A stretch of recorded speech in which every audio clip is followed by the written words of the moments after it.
Hi and welcome to the latest Steve's Amateur Garage video. Great to have you along. Today I'm going to do a nice short video on my storage procedure for looking after the Ferrari over the winter. Let's go. Now I appreciate that this isn't going to be a full in-depth covering every single step of storage. This is really just my story and how I look after my car. Everybody's situation will be slightly different. As you can see, I'm in the fortunate position of having a car.Coon storage system. This is actually an outdoor car.Coon, but I've always used it indoors. I've had it for approximately 10 years and it's been absolutely fantastic at keeping it dry and clean over the winter months. Obviously, to make the best use of it, you need to have power in your garage, but it's not impossible if you have a lockup without electricity to run it off a car battery. But I can only say it's done a fantastic job over the last 10 years. So this car.Coon, as I say, is probably 10 years old, and I know the design has changed over the last few years.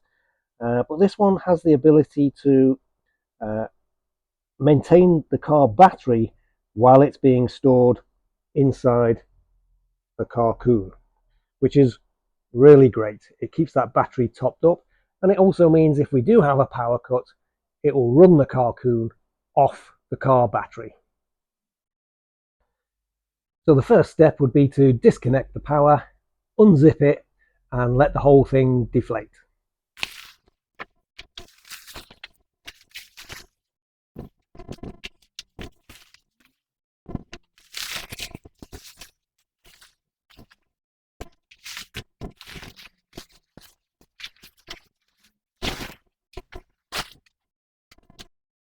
And I've always said the day I roll the cover off and don't go, wow, is probably the time to start thinking about selling this car.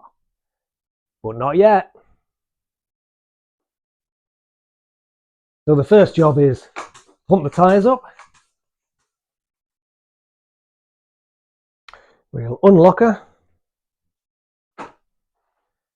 open her up.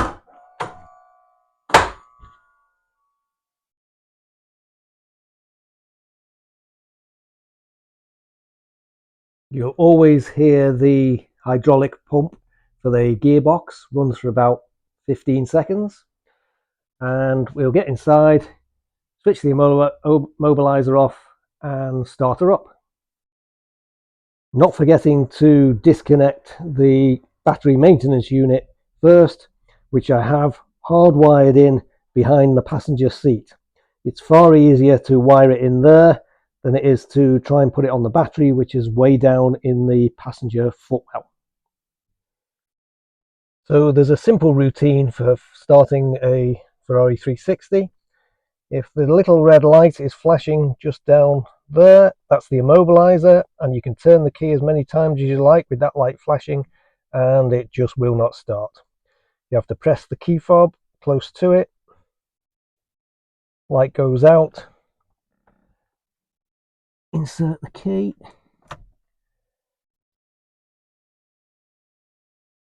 give it a turn, comes up, check OK, turn the key,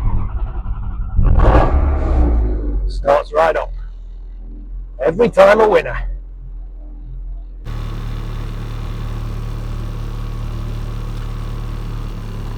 Once she's starting to warm up, I like to run the roof, which is a little button down here. Just pull that back. The windows go down. Roof folds halfway back.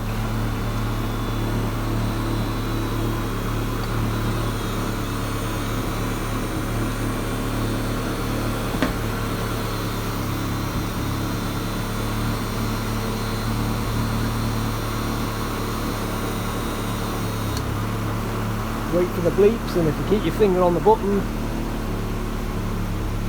the windows go back up. Press the button the other way, press it forward, windows go down, lid comes up,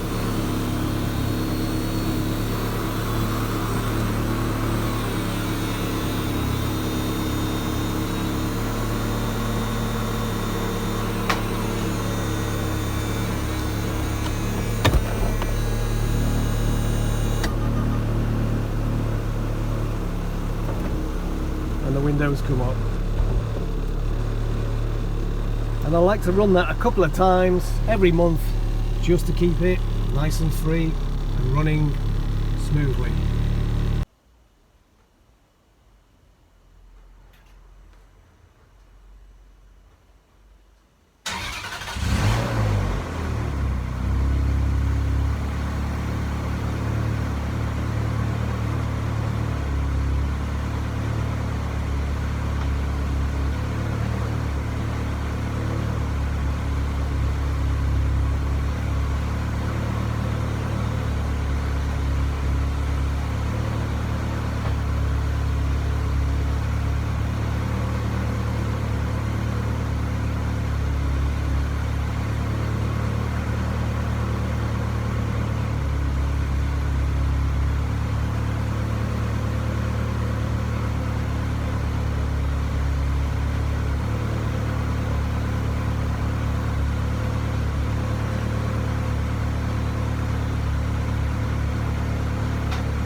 So while the car's warming up, I like to just turn the lights on,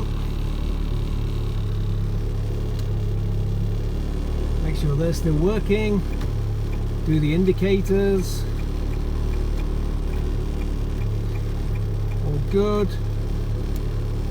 yes, headlights good, just for a little bit of self-reassurance that they're still working.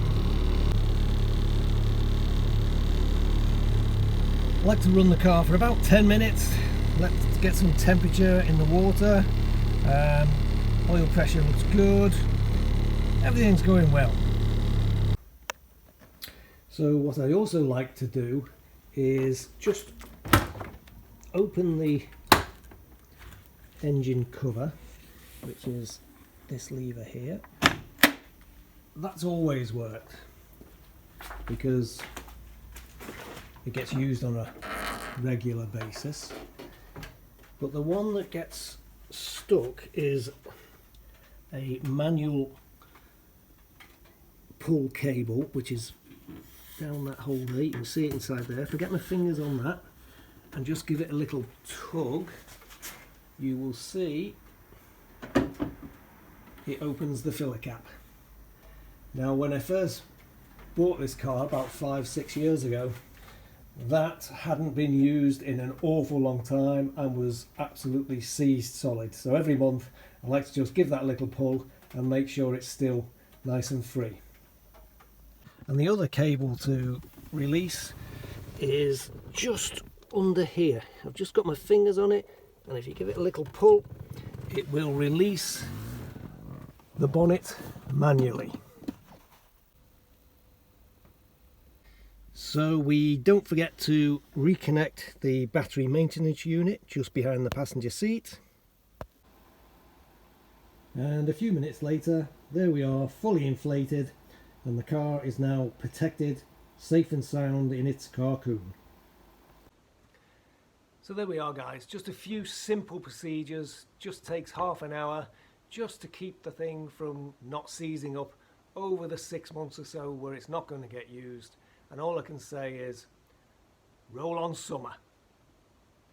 If you've enjoyed the video, please like, subscribe, and don't forget to hit the notification bell because we've got many more exciting videos coming soon, both on the Ferrari, the camper van, which is in the middle of its winter slight restoration, the MG, the ongoing story, and the E-Types. I'll look forward to seeing you soon. You all take care. Bye for now.